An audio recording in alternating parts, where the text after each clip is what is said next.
Emotional अत्याचार। समाज बदल रहा है, सामाजिक विचारधारा करवट ले रही है, यह तो हम सभी जानते हैं।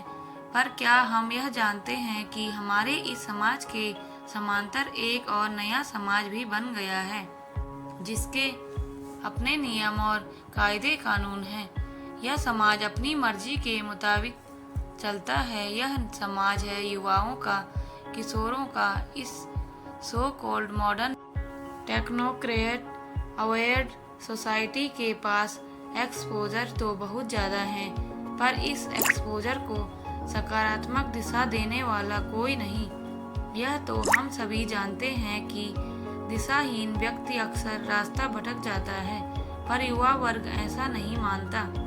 उनके लिए तो यह एक उन्मुक्त उन्माद से भरपूर उड़ान है, और अगर इन्हें सही दिशा देने की कोशिश करे तो उसे ये लोग कहते हैं इमोशनल अत्याचार। आपने कभी शांत चुपचाप खड़े गधे को देखा है? आप और हम आजकल बस वैसे ही दिखते हैं। कोई कुछ भी कहे, कितना भी प्रताड़ित करे, बस अपना काम करते जाओ। वो इन बच्चों की भाषा में क्या कहते हैं, जैक ऑफ ऑल। यह है लगभग 40-45 साल की सुषमा, जो एक प्राइवेट फर्म में मैनेजर है और साथ ही थोड़ी खिन्न भी।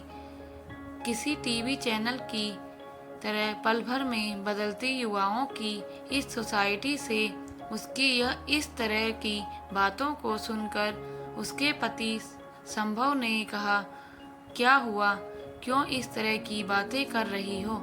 उसने कहा, आपको पता है आज ऑफिस में हमारे साथ काम करने वाले एक लड़के के सिर में बहुत दर्द था। रह रहकर बेचारा बेचैन हो रहा था।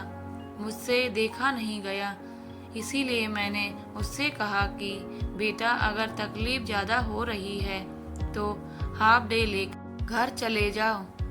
इस पर उसने क्या कहा, आपको पता है? ओह नो थैंक्स मैम, थोड़ी देर में ठीक हो जाऊंगा। मेरे ख्याल से आप बहुत ही इमोशनल हैं।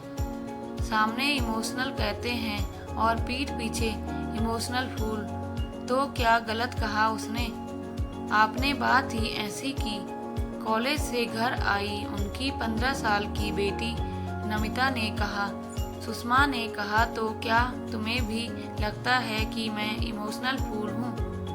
मम्मा, आप सब ऑर्डिनेट से इतना अटैच होने की क्या जरूरत है? उस पर इतनी ममता बरसाओगी तो लोग फूल नहीं तो क्या कूल कहेंगे। और वह हंसते हुए वहां से चली गई। सुषमा ने अपने पति से कहा, आपको नहीं लगता कि जनरेशन गैप आज गैप ना होकर कोई खाई या कुआं बन गई है?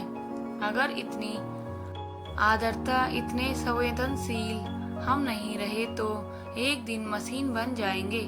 मुझे तो कभी कभी सोचकर घबराहट होने लगती है कि हमारे बच्चे सुरक्षित तो है ना। हमेशा की तरह सुषमा के पति ने उसके कंधे पर एक सांत्वना भरा हाथ रखा और कहा, छोड़ो यह सब बातें, सब कुछ ठीक है, सब कुछ ठीक है। सुषमा का मन बेचैन था, इस बात को मानने को तैयार न था। उसके मन में किसी बड़ी अनहोनी की आशंका थी। यह सब सोचते हुए उसे ख्याल आया कि उसके 18 साल के बेटे नमन का आज टेस्ट था। पेपर कैसा हुआ, यह पूछने के लिए उसने उसके कमरे की ओर रुख किया। सुषमा ने कमरे का दरवाजा खटखटाया। सुषमा ने कहा, नमन बेटा, पेपर कैसा हुआ? नमन ने उल्टा ही जवाब दिया, कैसा क्या हुआ? अच्छा ही हुआ। मम्मा, आपके जनरेशन की यही तो प्रॉब्लम है कि आप हर चीज को लेकर इमोशनल हैं। आप टेस्ट, एग्जाम्स, यह कोई इमोशनल होने वाली चीज है क्या? आप इतने से टेस्ट के बारे में किसी फिल्मी माँ की तरह पूछने क्यों आ जाती हैं? इस पर सुषमा ने कहा, बेटा, माँ का प्यार क्या अब सिर्फ फिल्मों और टीवी तक ही सीमित हो गया है? टीवी के रियलिटी शो में किसी प्रतिस्पर्धी के हारने पर उसे रोता बिलखता देखने पर तुम्हें भी रोना आ जाता है, पर घर में माँ अगर भावुक हो जाए तो? नमन ने बात बीच में काटते हुए चिढ़कर कहा, मम्मा, यू आर इम्पॉसिबल। क्या इमोशनल अत्याचार है यार? भावनाएं भी अत्याचार कर सकती हैं। सुषमा ने कहा, बेटा, प्रैक्टिकल होना अच्छी बात है, पर असंवेदनशील होना चिंताजनक है। आज तुम लोग असंवेदनशील होते जा रहे हो मम्मा, ऐसा आपको लगता है, पर दुनिया आपके समय जैसे नहीं रही। मुझे भी आगे चलकर मल्टीनेशनल में काम करना है, करियर बनाना है, पैसा कमाना है। अगर मैं आप लोगों की तरह रोते धोते बैठ गया तो प्रतियोगिता से बाहर हो जाऊंगा। नमन ने जवाब दिया। सुषमा ने कहा, मैं जानती हूँ बेटा और समझ भी सकती हूँ, पर हमें अपने उन गुण और धर्मों को तो सहेज कर रखना चाहिए जो हमें जानवरों से अलग करते हैं। नमन ने कहा, मम्मा, आपकी जनरेशन न हमारे प्रॉब्लम समझ सकती है और न ही समझने की कोशिश करती है। आप लोग क्यों चाहते हैं कि आपकी चीज़ों को हम आज अपने कंधों पर ढोए? इमोशनल फूल्स, जो शब्द आज तक सुषमा ने पीठ पीछे सुना था, आज उसी शब्द को मुंह पर भी सुन लिया। सुषमा सख्ते में थी। वह कॉफी का मग उठाए छत पर चली गई। शायद कुछ समय सिर्फ अपनी भावनाओं के साथ बिताना चाहती थी, जिसे अभी अभी उसके बेटे ने मूर्खता भरा साबित कर दिया था। वह सोचने लगी, ये क्या हो गया? मेरे हार्ड मांस के शरीर से ऐसी मशीनों का जन्म कैसे हो गया? नमन, मैंने तो तुम्हें तब भी प्यार किया, तुम पर अपनी ममता लुटाई जब तुम्हें मैंने देखा भी नहीं था, जब तुम मेरे पेट में थे। आज मेरे बच्चे मेरे प्यार, मेरी भावनाओं को अत्याचार समझ रहे हैं। सुषमा बस सोचती जा रही थी, कहीं यह मशीनी शिक्षा मेरे बच्चों को स्कूल कॉलेजों से तो नहीं मिली, या फिर यह कोई विज्ञान का नया आविष्कार है जो मनुष्यों को मशीन बनाने में लगा है। अगर ऐसा होता रहा तो कुछ सालों बाद हम जैसे इमोशनल फूल सिर्फ वृद्धाश्रमों में दिखेंगे और घरों में रहेंगी यही मशीनें। आज सुषमा को विज्ञान की रीजनिंग पावर पर गुस्सा आ रहा था। वह सोच रही थी कि विज्ञान ने हर चीज का कारण बता दिया है और यह भी बता दिया है कि बिना कारण के कोई भी चीज नहीं होती। अगर कोई रो रहा है या फिर खुश है तो विज्ञान झट से बता देगा कि इसके पीछे कौन सा केमिकल रिएक्शन काम कर रहा है। विज्ञान हम इंसानों को बख्श क्यों नहीं देता? कितने अच्छे दिन थे वो जब इंसानों की भावनाओं की नमी उनके चेहरे पर भी झलकती थी और आंखों से बहती भी थी। तब लोग इन आंसुओं का सम्मान भी करते थे। मम्मा, मम्मा क्या सोच रही हो? नमिता ने अपनी मम्मा के अतीत प्रवास पर रोक लगाई। मम्मा, आपकी कॉफी तो ठंडी हो गई। सुषमा ने जवाब दिया, हाँ बिल्कुल, तुम लोगों की ही तरह। तुम भी तो कितने ठंडे हो गए हो। भावनाओं की गर्माहट बिल्कुल खत्म हो गई है। नमिता ने कहा, छोड़ो न मम्मा, मैंने आपकी और नमन भैया की बातें सुनी हैं। कब तक आप ऐसे कुढ़ते रहोगे और हमारी पीढ़ी को कोसते रहोगे? सुषमा ने अपनी बेटी का हाथ अपने हाथ में लिया और कहा, बेटा, मैं क्यों कोसूंगी? इस नई पीढ़ी को जन्म हमने ही तो दिया है, यह हमारी अपनी है। मैं तो बस तुम दोनों को प्यार, विश्वास, संयम, सहजता, सरलता के उस समुद्र में ले जाना चाहती हूँ जिससे हमारी पीढ़ी दर-बदर है। नमिता बोली, मम्मा यह नावेल वाले डायलॉग्स बस करो। आप क्यों नहीं समझती कि आज दुनिया बदल गई है। उसकी बात बीच में काटते हुए सुषमा ने कहा, कितनी बदल गई है बताओ। ऐसा क्या बदलाव आया है इन 20 सालों में। कुछ नहीं बदला नम्मू, तुम लोगों ने खुद को बदल दिया है। अपने आप को विचारों से, नैतिक अनैतिक के ज्ञान से, समाज से काट दिया है। तुम लोग आज सेल्फ स्टैंड हो गए हो, जिम्मेदारियों से कतराते हो, उन्मुक्त रहना चाहते हो, पर यह नहीं जानते उन्मुक्तता में उन्माद नहीं होता। हमारे वक्त काम की जगह पर प्रोफेशनलिज्म तो था ही, पर साथ ही इमोशनलिज्म भी था। अगर किसी की तरक्की होती तो हम सब खुश होते, और अगर किसी को कोई दुख है या मुश्किल है तो हम सब मिलकर उसकी मदद करते। आपकी कोई भी दलील मुझे कन्विंस नहीं कर पा रही। मम्मा, नमिता ने कहा, अगर हम अपने कलीग की तरक्की से खुश और उसके दुखों पर रोते रहे तो हम तरक्की कैसे करेंगे। सुषमा ने कहा, तुम लोगों को आज खुद की सफलता से ज़्यादा विश्वास दूसरों की असफलता पर है। अपनी काबिलियत से ज़्यादा विश्वास दूसरों की नाकाबिलियत पर है। नमिता बोली, ओ मम्मा बस करो, बात कहाँ से कहाँ पहुँच गई। मुझे लगता है आप स्ट्रेस में हैं और गंभीर रूप से किसी मानसिक बीमारी की शिकार होती जा रही हैं। हम कल ही किसी अच्छे मनोवैज्ञानिक के पास जाएंगे। इतना कहकर नमिता तो वहाँ से चली गई, पर सुषमा यह सब समझ ही नहीं पा रही थी। उसे ऐसा लग रहा था मानो भूतकाल और वर्तमान काल में कोई तालमेल ही नहीं रहा। वह अपनी ठंडी कॉफी लिए नीचे उतर आई। अगली सुबह सुषमा नाश्ते के टेबल पर अनमने ढंग से बैठी हुई थी।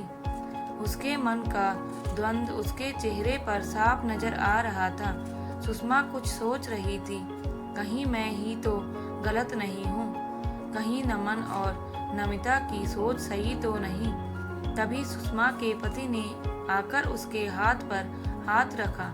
संभव ने कहा, क्या हुआ सुषमा, तुम इतनी बेचैन क्यों हो। तभी नमिता अंदर से तैयार होकर एक बैग हाथ में लिए हुए बाहर आई। मैं अपने दोस्तों के साथ गोवा जा रही हूँ, उसने कहा। सुषमा ने पूछा, कौन दोस्त। नमिता ने जवाब दिया, मम्मा प्लीज आप इन सब से दूर रहें। पापा, मैं 2 दिन में लौट आऊंगी। और मम्मा, आते ही हमें डॉक्टर के पास जाना है, याद है ना। सुषमा को संभव ने समझाया, मैं तुम्हारी स्थिति समझ रहा हूँ, सब ठीक हो जाएगा। बच्चे बस थोड़ी स्वतंत्रता चाहते हैं और वह उन्हें हमें देनी चाहिए। सुषमा ने सहमति तो जताई, पर वह अब भी बेचैन थी। देखते ही देखते 2 दिन बीत गए और दरवाजे पर दस्तक हुई। सुषमा दौड़ती हुई दरवाजा खोलने पहुंची। दरवाजे पर नमिता खड़ी थी। सुषमा ने उसे गले लगाया और कहा, तू ठीक है ना। मैं बहुत खुश हूँ कि तू ठीक ठाक घर वापस आ गई। नमिता ने कहा, मम्मा आप तो ऐसे खुश हो रही हो जैसे मैं कारगिल की लड़ाई से जिंदा वापस लौट आई हूँ।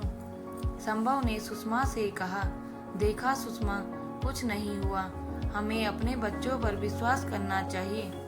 हाँ, मैं मानता हूँ कि हमें उनकी फिक्र है, पर इन सब चीज़ों को किसी राक्षस की भांति डरावना मत बनाओ जिससे बच्चे डरते फिर। सुषमा इस बार पूरे मन से सहमत थी। तभी बाहर से नमन आया, जो बहुत डिस्टर्ब लग रहा था। वह सीधा अपने कमरे की ओर गया। सुषमा ने पीछे से आवाज भी लगाई, पर वह अनसुना कर निकल गया। नमन को इतना टेंशन में देखकर सभी उसके पीछे चल पड़े।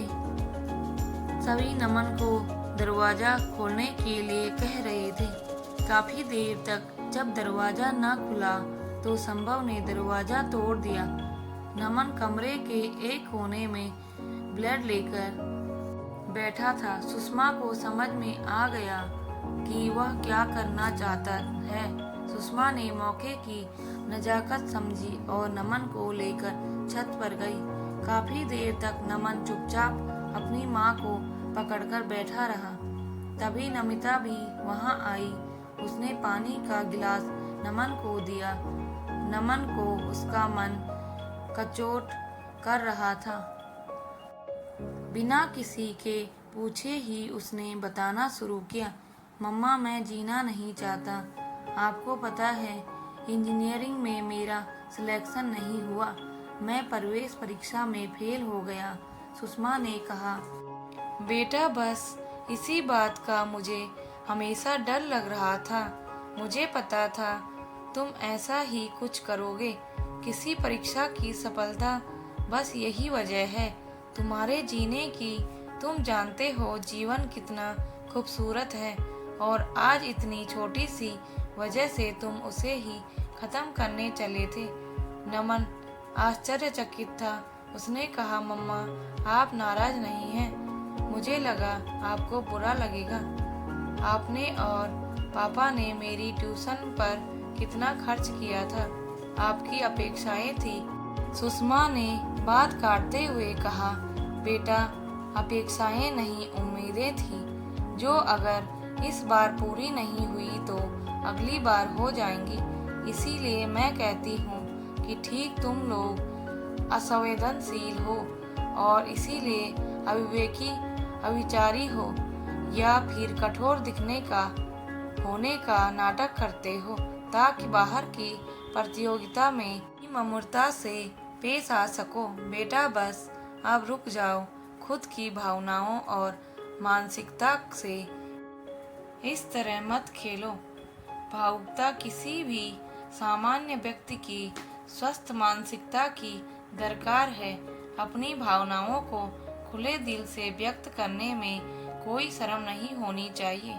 जितनी अच्छी तरह तुम अपनी भावनाओं को व्यक्त करोगे उतने ही अंदर से मजबूत हो जाओगे। आज तुम जैसे नहीं हो वैसा होने का अभिनय करते हो। अपनी भावनाओं को अपनी ताकत बनाओ, उन्हें सुदृढ़ बनाओ। भावनाओं को दबाओ मत, उन्हें नियंत्रित करो। इससे तुम्हारी इच्छा शक्ति मजबूत होगी। हमसे बात करो, अपनी समस्याओं पर हमसे चर्चा करो ताकि तुम्हारे भीतर भावनाओं का गुबार न बन जाए, ताकि तुम इसके आगे कभी कोई अविचारी निर्णय न लो। सुषमा ने बात आगे बढ़ाते हुए कहा, बेटा तुम्हें हर वक्त यह याद होना चाहिए कि तुम्हारे साथ आज हम जुड़े हुए हैं। तुम्हारे जीवन पर सिर्फ तुम्हारा अधिकार नहीं है। सबसे पहले खुद की भावनाओं का सम्मान करना सीखो, तभी दूसरों की भी भावनाओं का सम्मान कर पाओगे। समाज में सामाजिक होकर विचरने में समझदारी है। जब जब समाज को इमोशनल फूल कहकर कदम बाहर रखोगे, विसंगतियाँ और व्यवस्था बढ़ती हुई नजर आएगी। हम अगर एक दूसरे का हाथ थाम विश्वास के साथ आगे बढ़े तो कभी भी खुद को कमजोर नहीं पाएंगे। भावनाओं से डरो मत, उन्हें संतुलित रखो। सुषमा ने देखा नमन उसकी गोद में सो चुका था, पर कल के सूर्योदय को लेकर वह काफी उत्साहित थी। उसने तय किया कि अगर नमन 2 कदम पीछे आने को तैयार है तो वह भी जरूर 2 कदम आगे बढ़ाएगी और अपने भीतर का प्रेम और विश्वास बच्चों के भीतर भी जगाएगी। दोस्तों, यदि आपको हमारी कहानी अच्छी लगी हो तो प्लीज़ लाइक, कमेंट, शेयर और सब्सक्राइब जरूर करें। धन्यवाद।